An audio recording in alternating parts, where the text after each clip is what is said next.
মাঘৰ বিহু আহিল মইনা মাঘৰ বিহু আহিল মেজিৰ জুয়ো জ্বলিল মইনা মেজিৰ জুয়ো জ্বলিল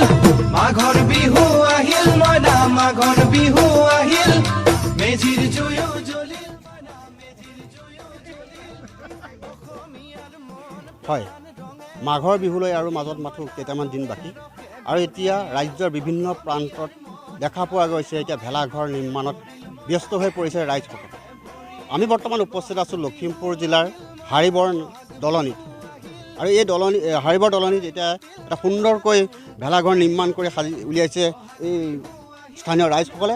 মই সঠিকভাৱে দেখুৱাবলৈ প্ৰথমতে চেষ্টা কৰিছোঁ চাওক এটি সুন্দৰ ভেলাঘৰ মোৰ লগত আছে স্থানীয় বাসিন্দাসকল আমি তেখেতসকলৰ পৰা কিছুমান জানিবলৈ চেষ্টা কৰিম কথা প্ৰথমে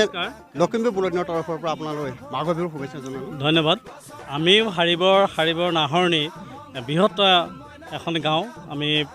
প্ৰতি বছৰে পৰম্পৰাগতভাৱে এই ভোগালী ভোগৰ আয়োজন কৰি আহিছোঁ যোৱা বছৰ আমি 15 নং ৰাষ্ট্ৰীয় ঘাইপথৰ দক্ষিণ দিশত আমি এই ভোগালী ভোগৰ আয়োজন কৰিছিলোঁ তাত আপোনালোকে আহিছিল নিশ্চয় দেখিছে বহুত আনন্দ উলহ মালহেৰে আমি এই ভোগালী উৎসৱটি আয়োজন কৰিছিলোঁ এই বছৰো আমি সেই মৰ্মে আমি 15 নং ৰাষ্ট্ৰীয় পথৰ উত্তৰ দিশত এই হাৰিবৰ দলনিৰ এই স্থানতে আমি ভোগালী ভোগৰ আয়োজন কৰিছোঁ আমাৰ এই ভোগালী ভোগৰ আয়োজনত আমাৰ বিশেষকৈ হাৰিবৰ নাহৰণি গাঁৱৰ উপদেষ্টা মাননীয় উমা গগৈদেৱে সভাপতিত্বৰ নেতৃত্ব লৈ আমাৰ সমগ্ৰ এই 255 ঘৰ গৃহৰ একত্ৰিতভাৱে ইয়াতে আমি এই স্থানতে ভোগালী ভোগৰ আয়োজন কৰিছোঁ ইয়াত আমি আমাৰ যিহেতুকে পৰম্পৰাগতভাৱে আমাৰ আহোম ৰাইজৰ যথেষ্ট সংখ্যক বেছি গতিকে ইয়াত গাহৰিৰ ব্যৱস্থা কৰা হৈছে আৰু মাছৰ ব্যৱস্থা কৰা হৈছে আৰু আমাৰ এই সমাজৰ বহুকেইগৰাকী তাৰমানে বিশিষ্ট ব্যক্তিয়ে আমাৰ এই ভোগালী ভোজৰ বাবে কেইবাটাও হাঁহো আগবঢ়াইছে গতিকে আমি ভাবিছোঁ অতি আনন্দৰে উলহ মালহেৰে আমাৰ এই ভোগালী ভোগ উৎসৱটি হ'ব যাতে আমাৰ সফল সমাপ্তি হ'ব বুলি আমি ভাবিছোঁ হয় আচলতে ক'বলৈ গাঁৱৰ সকলো একত্ৰিত হৈ এনেদৰে এতিয়া এই ভেলাঘৰ নিৰ্মাণত ব্যস্ত হৈ পৰিছে ৰাইজসকল আৰু বিভিন্ন খাদ্য সম্ভাৰ তেখেতসকলে প্ৰস্তুত কৰিছে আয়োজন কৰিছে মোৰ লগত আছে উদ্যোক্তাসকল এই নিৰ্মাণৰ উদ্যোক্তাসকল আমি তেখেতৰ পৰা অকণমান জানিবলৈ চেষ্টা কৰিম কিমান ঘৰ মানুহ একত্ৰিত হৈ এনেদৰে আপোনালোক এই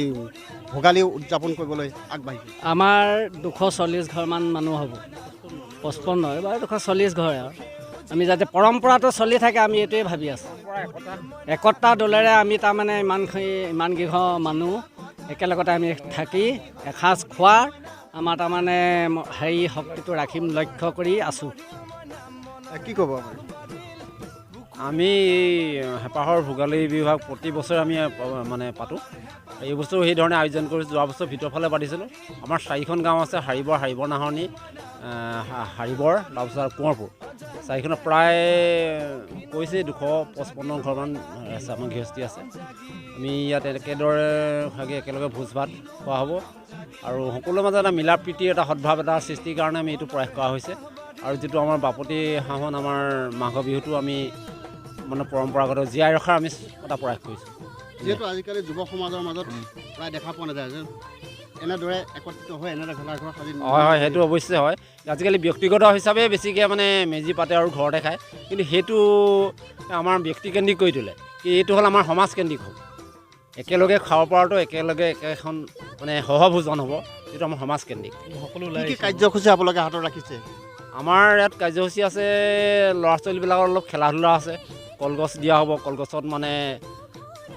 বগাই উঠাৰ এটা হেৰি হ'ব তাৰ ৰছী টনা হ'ব ৰছী দিয়া হ'ব ৰছী টানি তাৰমানে এটা বল পৰীক্ষা কৰা হ'ব সেইখিনি কাৰ্যসূচী থাকিব আৰু মোৰ সতীৰ্থই দেখুৱাবলৈ চেষ্টা কৰিছে যে সম্পূৰ্ণ দৃশ্যটো চাওক এতিয়া গাঁৱৰ সকলো বুঢ়া মেথা সকলো আহি এনেদৰে উপস্থিত আছে